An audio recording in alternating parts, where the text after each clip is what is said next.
السلام علیکم ورحمۃ اللہ وبرکاتہ۔ بدگمانی کا نقصان۔ ایک مالدار تاجر مسجد میں بیٹھا تھا اور قریب ہی ایک فقیر دعا مانگ رہا ہے، یا اللہ آج میں اس طرح کا کھانا اور اس قسم کا حلوہ کھانا چاہتا ہوں۔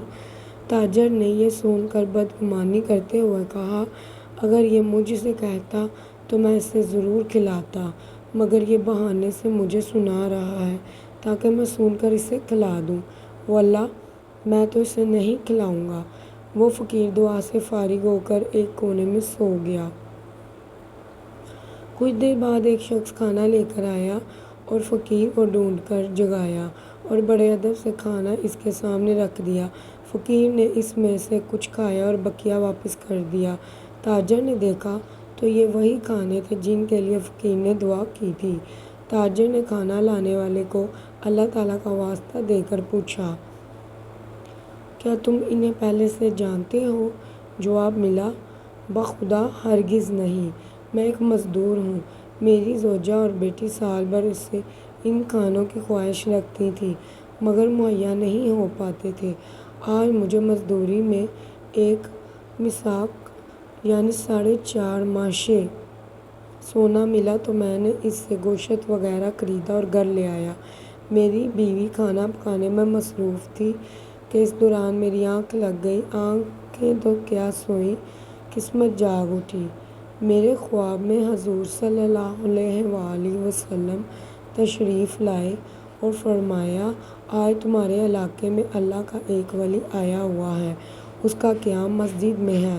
جو کھانے تم نے اپنی بیوی بچوں کے لیے تیار کروائے ہیں، ان کھانوں کی اس سے بھی خواہش ہے، اس کے پاس لے جاؤ، وہ اپنی خواہش کے مطابق کھا کر واپس کر دے گا، بقیہ میں اللہ تعالیٰ تیرے لیے برکت عطا فرمائے گا اور میں تیرے لیے جنت کی ضمانت دیتا ہوں۔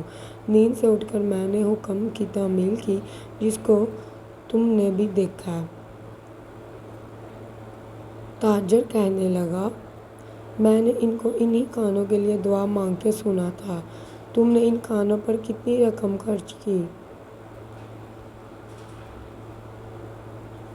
اس شخص نے جواب دیا، مسکال بھر سونا۔ اس تاجر نے اسے پیشکش کی، کیا ایسا ہو سکتا ہے؟ مجھ سے 10 مسکال سونا لے لو اور اس نیکی میں مجھے ایک قیرات کا حصہ دار بنا لو۔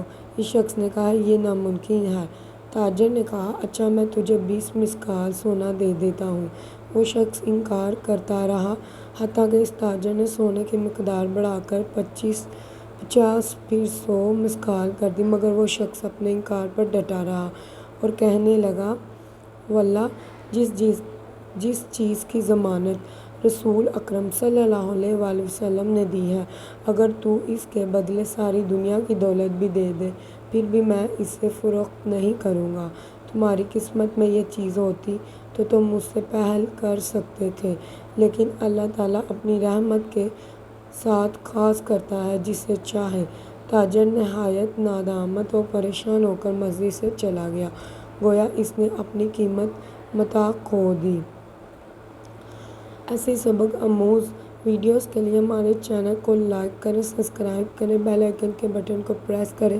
آپ کی بہن کافی دنوں سے بیمار ہے، آپ اس کے لیے دعا کریں تاکہ وہ اچھی آواز کے ساتھ آپ کے لیے ویڈیوز لا سکے۔